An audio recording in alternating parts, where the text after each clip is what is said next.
Desde este domingo hasta el 15 de septiembre se va a desarrollar en la capital de la República el 53º Congreso Eucarístico Internacional. Y a esta hora nos acompaña Monseñor Alfredo Espinosa Mateus, arzobispo de Quito. Buenos días, Monseñor, bienvenido a Contacto Directo. Buenos días, Lenin. Muchas gracias por esta oportunidad para poder compartir con todos los televidentes sobre este magno evento eclesial. Empecemos, Monseñor, contándole a la audiencia qué es un Congreso Eucarístico. Un Congreso Eucarístico internacional, porque hay congresos eucarísticos nacionales, es un momento de reflexión en torno a la Eucaristía. El Congreso Eucarístico Internacional, el primer congreso, fue en Francia en el año 1861. Si bien hay eventos eclesiales de mayor magnitud en cuanto a número de personas, como por ejemplo una Jornada Mundial de la Juventud que fue creada por Juan Pablo II, el Congreso Eucarístico, por ser el tema central, la Eucaristía, que es el centro de la vida del cristiano, tiene una gran importancia y creo yo una mayor relevancia en el mundo. ¿Quiénes van a participar en este Congreso Eucarístico Internacional? Participan 53 delegaciones de 53 países y participa una gran delegación de Ecuador como país sede. Están presentes cardenales, obispos, sacerdotes, religiosos, religiosas y un gran número de laicos, que diría yo es la mayoría de laicos, tanto a nivel internacional como a nivel nacional. Es un evento eclesial para toda la iglesia, entendiéndola como la entendemos y la hemos entendido siempre, más ahora en esta línea sinodal que nos hace tomar conciencia el Papa Francisco, entendiéndola como el pueblo de Dios.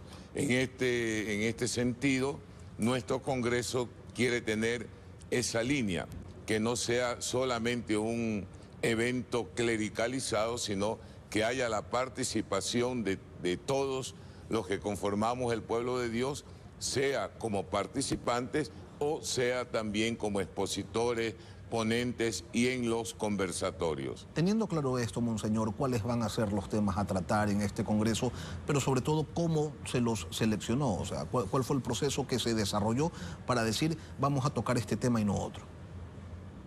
Sí, tu pregunta es importante, Lenin.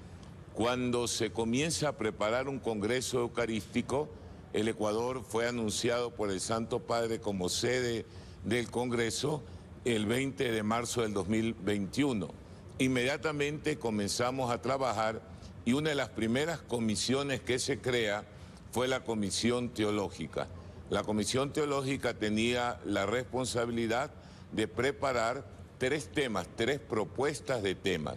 Estas tres propuestas de temas fueron enviadas al Comité Pontificio Eucarístico Internacional, que las estudió, hizo sus observaciones y las presentó al Santo Padre.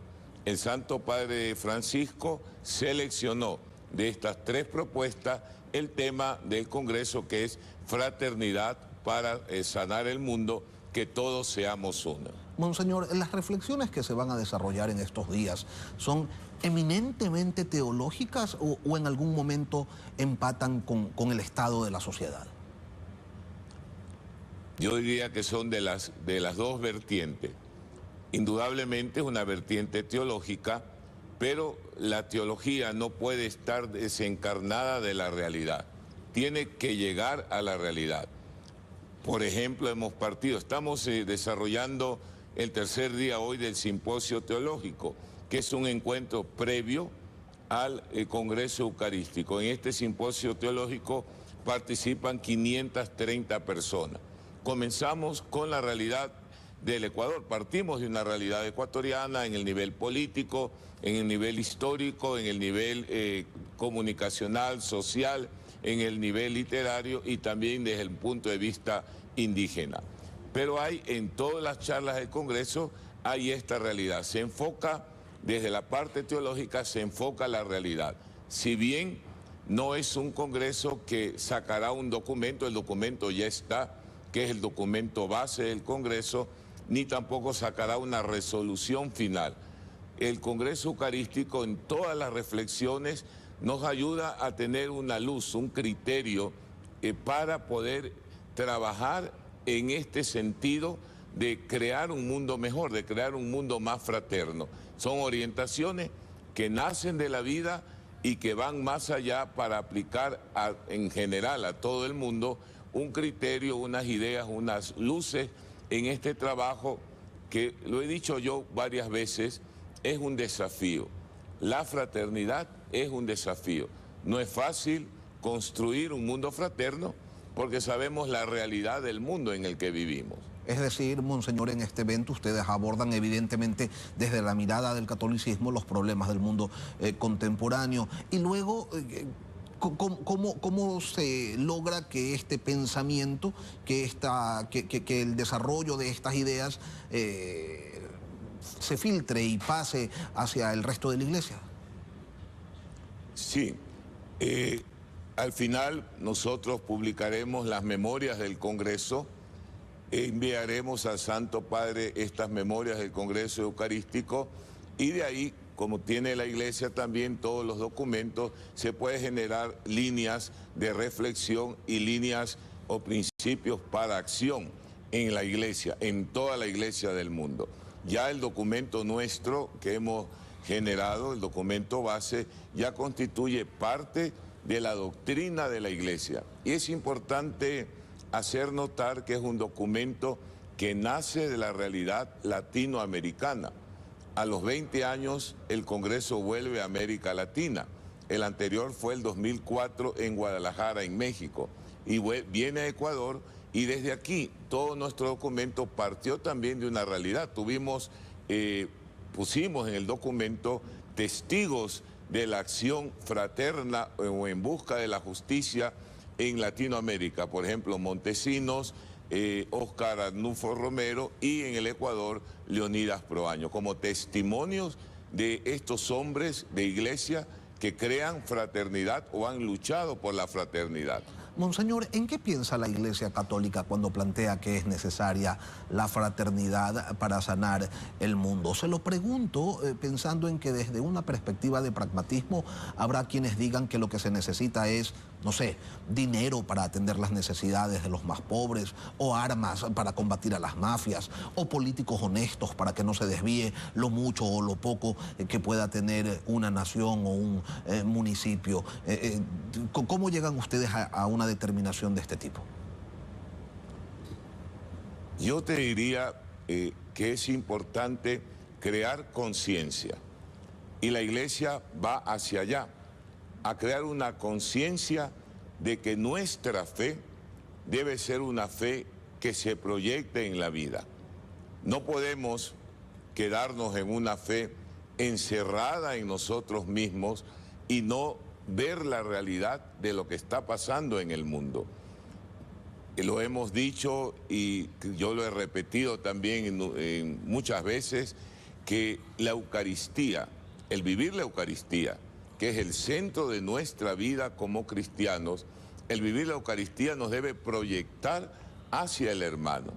Hay una frase que me gusta mucho en el documento: no podemos comulgar el cuerpo de Cristo si no comulgamos con el cuerpo del hermano.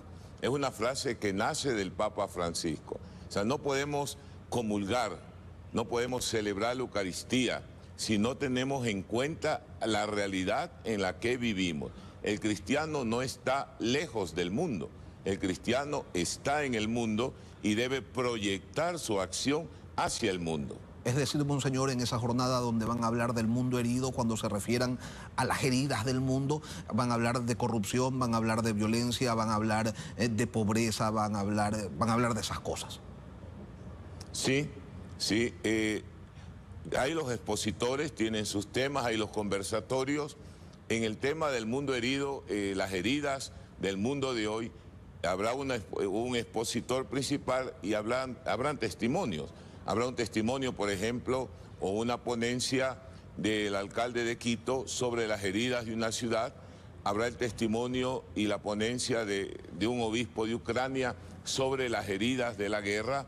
Hay también una ponencia de parte del viceministro de Gobierno del Ecuador. O sea, no hemos querido nosotros dejar a un lado una realidad. Y así hay expositores que vienen desde distintas partes del mundo y, por ejemplo, en el último día hay la ponencia de el cuidado del planeta, del cuidado de nuestra casa común, como habla el Papa Francisco. Con esto quiero decirte, Lenin, que este Congreso Eucarístico tiene que ver la realidad, tiene que palpar la realidad y desde ahí orientar la acción del cristiano partiendo de la Eucaristía hacia esta realidad para sanar las heridas del mundo. Y yo le quiero agradecer a Monseñor Alfredo Espinosa Mateus, arzobispo de Quito, por habernos acompañado a esta hora aquí en Contacto Directo. Gracias a ti, Lenin, y bendiciones para todos ustedes.